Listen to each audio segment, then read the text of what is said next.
அஸ்ஸலாமு அலைக்கும். இப்போ நம்ம வந்து பூரி உருளைக்கிழங்கு எப்படி செய்வது பார்க்கலாம்.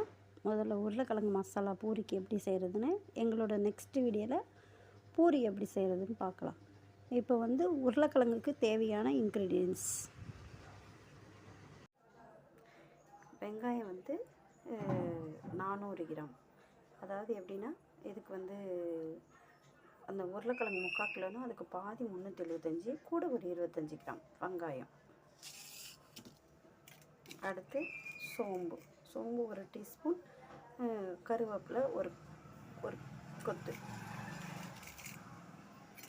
அடுத்து பூண்டு பல் ஒரு 15 பல், 2 மிளகாய், பச்சை மிளகாய். அடுத்து மிளகாத்தூள் ஒரு டீஸ்பூன், மஞ்சத்தூள் அரை டீஸ்பூன். அடுத்து இதுக்கு மெயினாக கடலைப்பருப்பு 4 டேபிள் ஸ்பூன் போடணும். சின்னதுன்னா 4, பெருசுன்னா 3 டேபிள் ஸ்பூன். இப்போ இது எல்லாத்தையும் நம்ம நறுக்கி எடுத்துக்கணும்.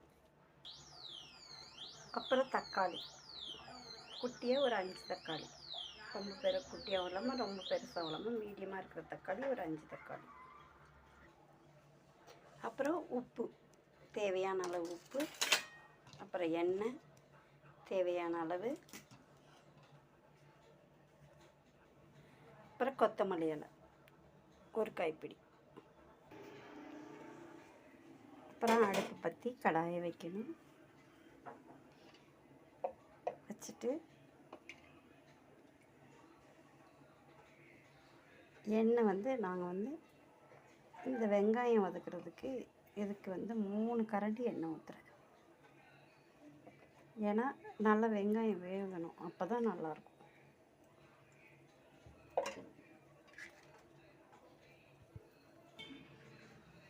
அப்புறம் எண்ணெய் காஞ்சதுக்கப்புறம்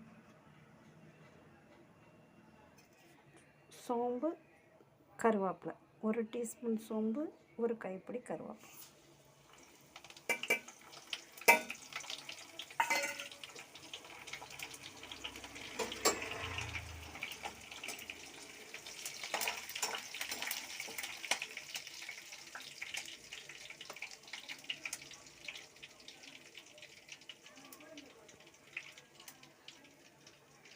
அப்புறமா 2 பச்சை மிளகாய், பூண்டு.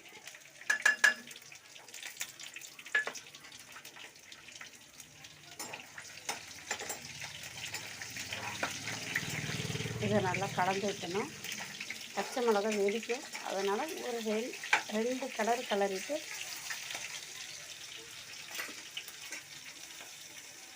நம்ம கடலைப்பருப்பு சேர்க்கணும்.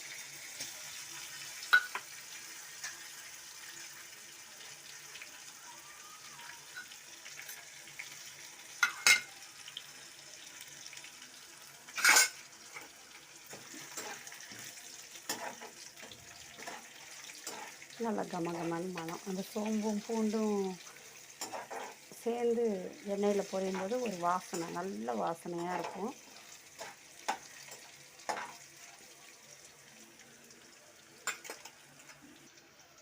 இப்போ கருவேப்பிலை ஒரு 1 நிமிஷம் விட்டு வதக்க விட்டாச்சு. ரொம்ப தீஞ்சிரும், அதனால் வெங்காயத்தை சேர்த்துருவோம்.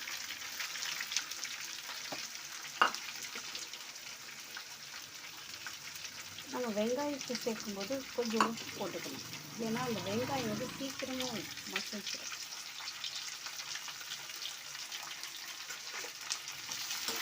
இப்போ நல்லா கலந்து விட்டுக்கணும்.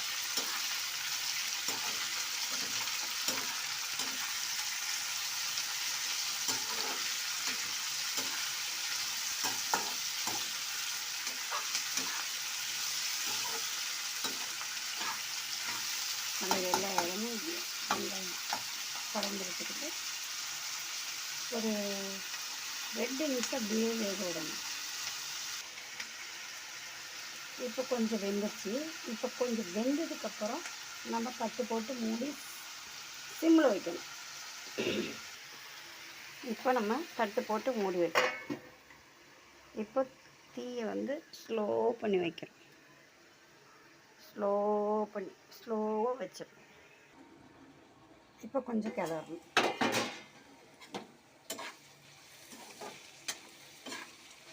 கொஞ்சம் வெந்திருக்கு. இந்த டயத்தில் நம்ம தக்காளியை போட்டுருவோம்.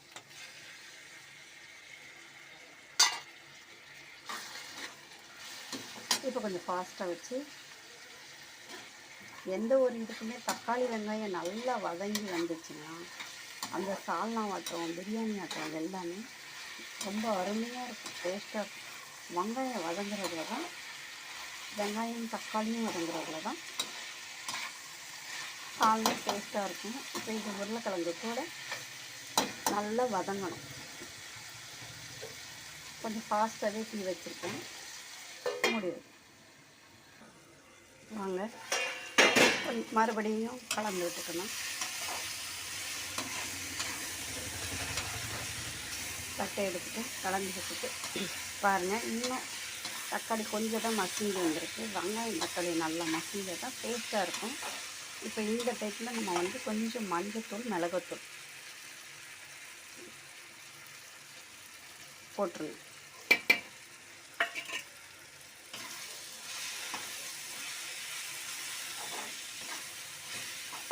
அப்போ தான் அந்த மிளகாத்தூள் உங்களுக்கு பச்சை வாசனை அடிக்காது. ஆனால் இன்னும் வெங்காயம் கொஞ்சம் வேகணும். இப்போ கொஞ்சம் தீயை சிம்மில் வச்சு சிறுத்துட்டு மூடி வச்சுருக்கேன். அவ்வளோதான். இப்போது நல்லா வெங்காயம் வெந்துடுச்சு. இப்போ இந்த டயத்தில் இப்போ நீங்கள் உருளைக்கிழங்கு சேர்த்துக்கணும்.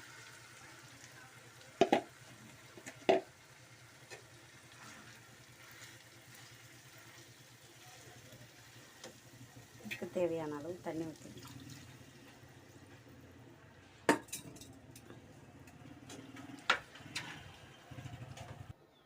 இப்போ தண்ணி ஊற்றி நல்லா கிளறி விட்டாச்சு. இப்போ இதை நல்லா கொதிக்கணும். இது கொதித்து தேவையான அளவு உப்பு பார்த்துக்கணும். இது ஒன்றும் பாதி தான் மசிக்கணும். ஃபுல்லாக மசிச்சிங்கன்னா வந்து உங்களுக்கு உருளைக்கிழங்கே தெரியாது. உருளைக்கிழங்கு தெரியணும். சில பேர் விரும்ப மாட்டாங்க உருளைக்கிழங்கு தெரியல, அவங்க ஃபுல்லாக மசிச்சிக்கலாம். ஆனால் நாங்கள் வந்து இப்படி தான் இந்த மாதிரி செய்கிறனால நல்லா டேஸ்ட்டாக இருக்கனால இன்னும் கூட எக்ஸ்ட்ராவாக பூரி கேட்டு வாங்கி சாப்பிடுவாங்க. இது எப்படி இருந்தது செஞ்சு பார்த்து எங்களுக்கு கமெண்ட்டில் சொல்லுங்கள். இப்போ இதை நல்லா கொதிக்கட்டும். இது கொதித்து வந்ததுக்கப்புறம் எப்படி இருக்குன்னு காட்டுறேன். இப்போ இடையில கலந்து விட்டுக்கணும், இல்லைன்னா அடி பிடிச்சிரும். பாருங்கள், நல்லா கொதி வந்திருக்கு. லைட்டாக அடி பிடிக்குது.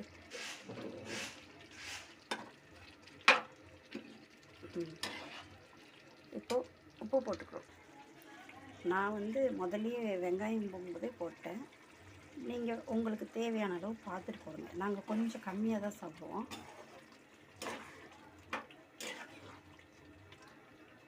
இப்போ அவ்வளோதான். இதை வந்து சிம்மில் வச்சிங்கன்னா கொஞ்சம் லைட்டாக எண்ணெய் பிரியும். எண்ணெய் லைட்டாக பிரிஞ்சோடனே கொத்தமல்லி தழை தூவி இறக்கிற வேண்டியதான்.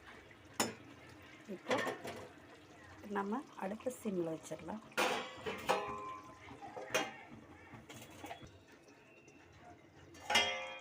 அவ்வளோதாங்க. சிம்மில் லைட்டாக எண்ணெய் பிரிஞ்சப்போ, ரொம்ப எண்ணெய் பிரிக்க எண்ணெயாக இருந்துச்சுன்னா சாப்பிட விரும்ப மாட்டாங்க. இப்போ இந்த டயத்தில் நீங்கள் வந்து கொத்தமல்லி தழையை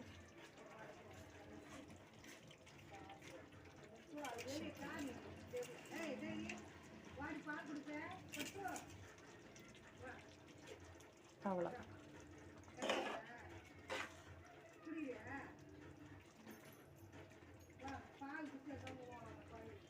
இப்போ கொத்தமல்லி தழை தூவியாச்சு.